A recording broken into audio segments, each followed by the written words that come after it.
We are back on the Zero Hour. I'm your host, Richard RJ Eskow.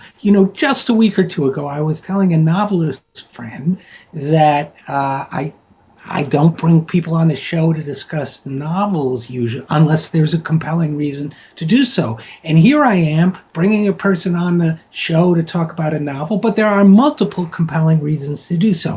One is that I have been reading her work for a number of years at In These Times, Nation, other places.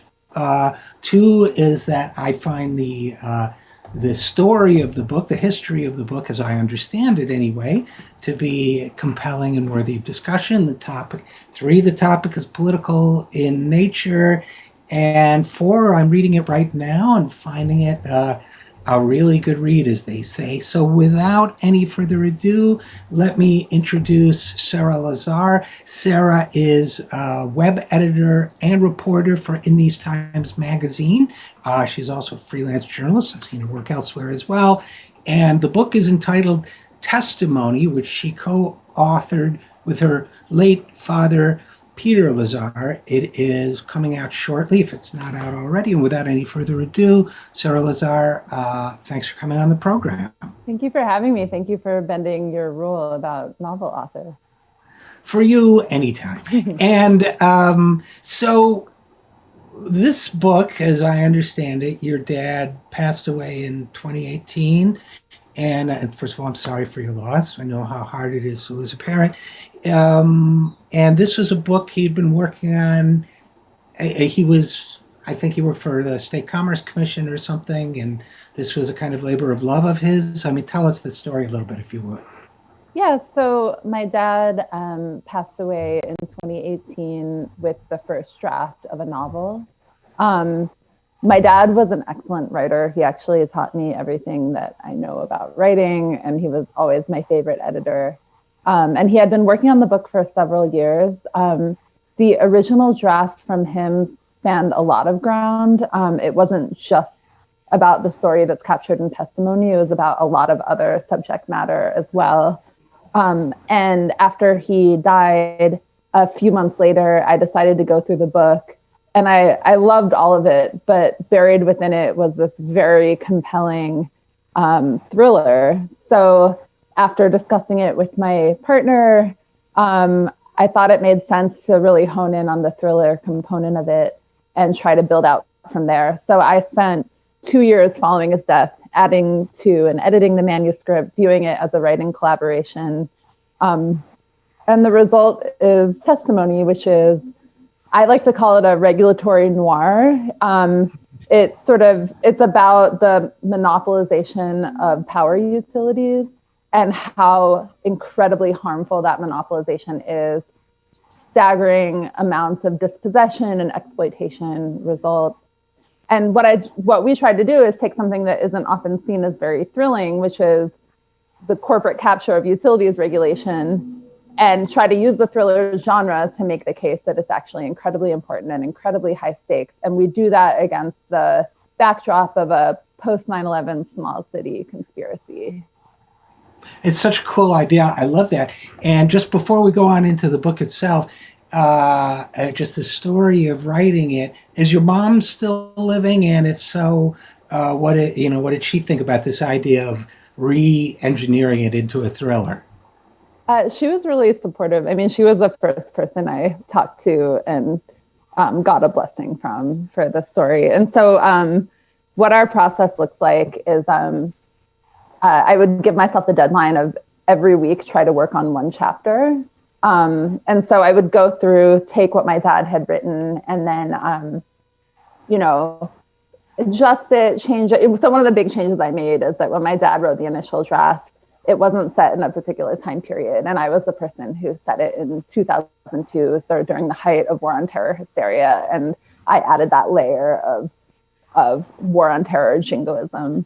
And so every week I would work on a chapter, and the first person I would send it to would be my mom. And then she would tell me what she thought. And also my partner helped me very closely with the draft. And so she was really excited. And, just one thing about my dad is that he lived a very, very interesting life. In his earlier days, he was a radical activist. He protested the Vietnam War. He did all sorts of labor organizing. He, in the late 70s and early 80s, as part of the sort of reindustrialization, back to the factory movement, he, as part of the Socialist Workers' Party, got a job in a garment factory in Chicago and did that for several years.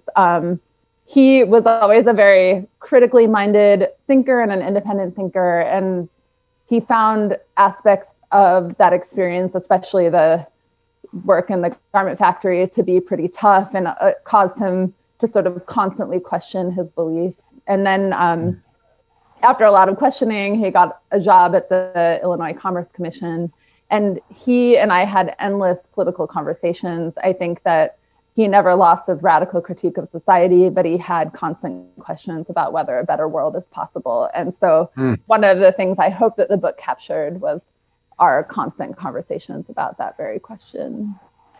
You know, it really does. And I'm going to compliment you there because, you know, I come from your dad's generation, basically. You'd born in the 1950s and sort of student radical, young radical. And even though the protagonist is, you know, somewhat younger, it's the same arc that I think a lot of us went through in my generation of, you know, wanting to change the system, live outside the system, then feeling, rightly or wrongly, the need to adapt in some way, accommodate to the system, and sort of as the way you get on with life, right? And yeah, as if that's a thing you could do. And so I really find myself relating to the struggle that the protagonist goes through of like, should I do this? Should I not do it? Am I, you know, I mean, my journey took me into other moral dilemmas than this character's, but the feeling is the same. And I think, you know, I mean, obviously I'm from a specific generation like your dad was, but I think a lot of people of many ages can relate to that, don't you? My hope is that they can, and I'm really glad that you were able to relate to that. But my hope is that the book comes off as a love letter to people who are struggling with those hard questions, taking big risks and making sacrifices for truly radical ideals is not easy. And a lot of people across various historic epochs have done it. And I wanted to write a love letter to those people. And one of the interesting things is, so, you know, my dad's experience very much informs the writing, but the main character, Sam, was, the story takes place in an entirely different epoch. So Sam was heavily involved in the global justice movement of the late 90s and early 2000s, protesting the World Trade Organization, the IMF, the World Bank. And then, you know, what we saw during that period was, after September 11th, a lot of the amazing energy from the global justice movement got siphoned into efforts to end the war in Afghanistan and prevent and then end the war in Iraq. So our main character is very much at that moment in time, which was, those are movements that I had a lot of experience with. And I very clearly remember that time, especially the build up to the Iraq War and how horrifying that political climate was. You know, it's so interesting too, the symmetries and the parallels, Sarah Lazare, because I remember, like I was saying, I kind of made that compromise of getting a real job myself. But I remember when the WTO protests happened, it was almost like that was the seed of my re-radicalization. And because I just looked at it and thought, you know, they have such a good point. And then the war in Iraq came, and, you know, it was clear that it was necessary to protest that. But the sort of process of almost a viral undermining of the dominant belief system goes on, and I wonder if you know what I'm saying, and I wonder if that is again, I'm fairly early in the book, and so I don't want spoilers for myself, much less my audience, but I wonder if that isn't part of this character's struggle too. That okay, Sam makes the decision to get a quote unquote real job, but you know, if things happen that undermine the outward comfort of that choice. Does that make sense what I'm trying to say? Yeah, it does. It does. And you know, I think it's it's very interesting because it's so it seems to me that there are a lot of ways in which the resurgent left in the United States is really picking up where earlier generations left off, and struggling with questions about what were the successes and failures of various movements, for example, the Reindustrialization movement. And there are a lot of interesting conversations right now about sort of a rank and file strategy. What does that look like to take the best parts of that reindustrialization movement, but avoid the worst, and do it in a way that's sustainable and doesn't lead to burnout? I think that so one of the things I wanted to do in this book is sort of look backwards at movements that in the rear view are extremely vindicated. We can look back now and say, oh yeah, that was absolutely the right thing to do. And I think that the anti-WTO protests are clearly one of them. I mean, we are seeing now that the WTO has effectively played a role in blocking the sharing of the patents for a vaccine for coronavirus. Biden claims that he's going to agree with a proposal by India and South Africa to suspend those patents, but it hasn't happened yet. It's being delayed. Meanwhile, so many people are dying, and the World Trade Organization is an institution that's enforcing patent rules in the midst of a horrible global pandemic. So just by virtue of that alone, there are so many other examples, but that alone shows that the anti-WTO protest movement was just so horrifically vindicated. And then the same with the protests against the Iraq War. I often worry that during the Trump administration was so awful that we saw this sort of rebranding of people like George W. Bush as some like cuddly, sweet grandpa that you just want to hang out with, and he's so quirky because he does paintings. And I often worry that. Yeah, you just touched on a trigger for me. I'm sorry. That statement should have come with a trigger warning because, I've learned all you have to do is give Michelle Obama a piece of candy and paint pictures of effing clowns or whatever, and you'll be forgiven for 1 million deaths and multiple war crimes and lying to the public. And sorry, I get triggered by that one. Oh, me too. I mean, I remember the 2003 invasion of Iraq so vividly. It was one of the most formative political moments of my life. And so to see someone like George W. Bush being rebranded in that way when he oversaw a war that, according to some estimates, killed 1 million Iraqi people is just horrendous. And then also, I often worry that we've forgotten how it wasn't just George W. Bush, but there was this bipartisan pro-war consensus, and people like Hillary Clinton and Joe Biden were right behind Bush and even led the March to War and got Democrats on board.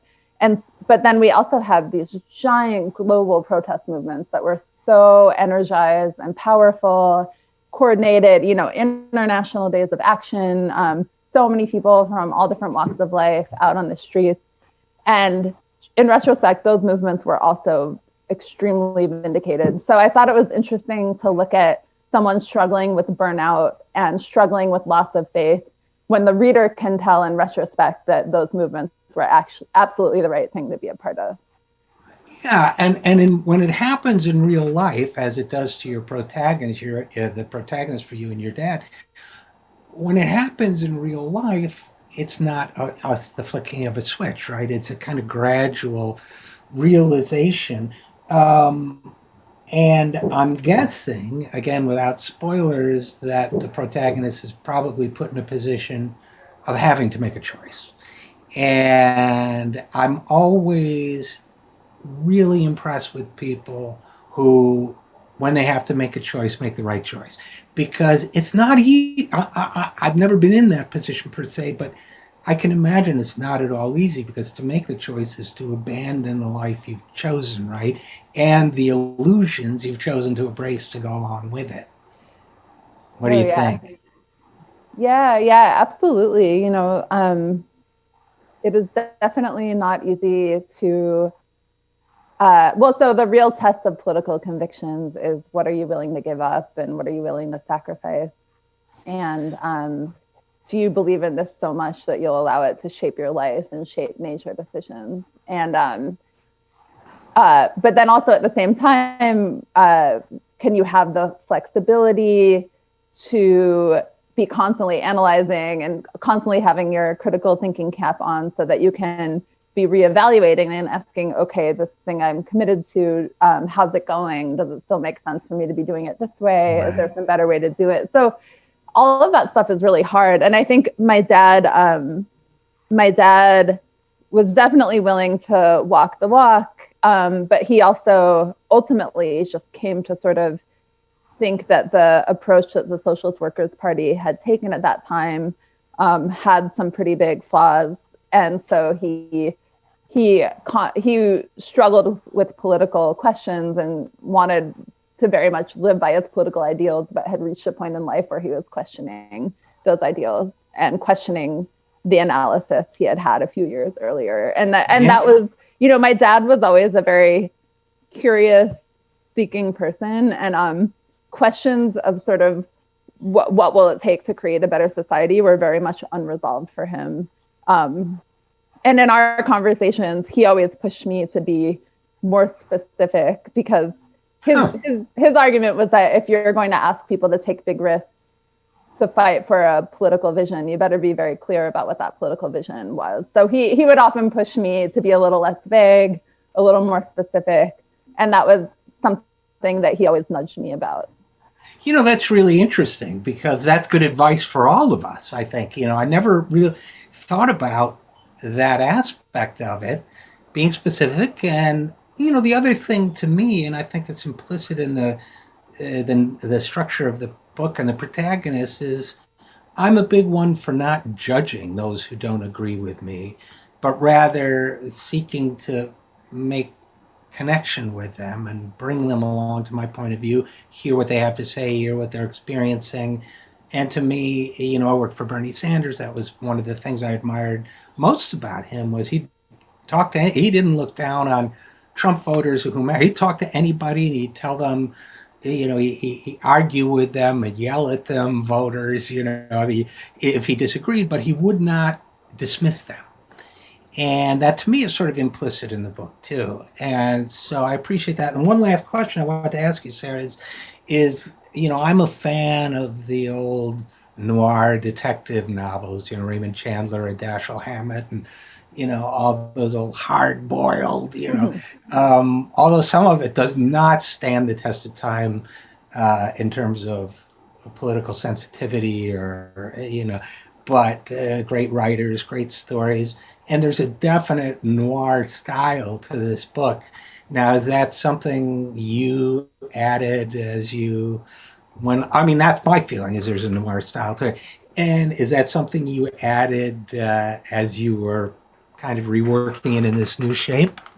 I really like the noir style too. I actually tried to match my dad's style. Oh. My dad's writing style is very clever and sort of straightforward, kind of the opposite of flowery. He likes being very economical in his writing. And so what I tried to do is match that style while also adding my own voice. So it feels like a combination of both of our styles, but the tone and the pace of it were really set by my dad, who did the hardest part, which is writing the first draft. Well, it's so great that you got to do this as a way of being close to him after he was gone, and also to get his work and his thinking out there. And I guess as a writer, I don't know about you, but as someone who writes a lot in my own voice, when I've done, whether it's speech writing, ghostwriting, whatever, adopting the voice and even the worldview of another person, to me, is always a fascinating exercise. And I imagine it would be even more so if it's a parent. Yeah, well, it was a fascinating and very challenging exercise. It's probably the hardest writing project I've ever done, largely just because I was stepping into a genre that is not the genre I've been writing in for many years. So I had to do a lot of learning. But I wrote it at a time that I was pretty eager to connect with my dad and connect with the work he left behind and with his ideas. And it felt like we were in the middle of so many discussions that weren't done yet. So getting to visit the characters that he created, getting to go through old Commerce Commission documents to try to come up with background material was really exactly what I needed to be doing at that time. And it's hard to imagine those 2 years without doing that. And, you know, I'm very convinced my dad had a lot of books in him. And so I was determined that at least one would get published. But I do wish that he had had sort of the time and, you know, to write the many books that I'm sure were inside of him waiting to come out. Well, he had you. And so the book, again, is Testimony by Peter Lazare and Sarah Lazare. My guest is Sarah Lazare, web editor of In These Times, as well as author of a new book on Strong Arm Press. So, Sarah, thanks for writing it, and it was a pleasure speaking with you. Thank you so much for having me on. And we'll be right back after this. I'm Richard RJ Eskow, and this is The Zero Hour.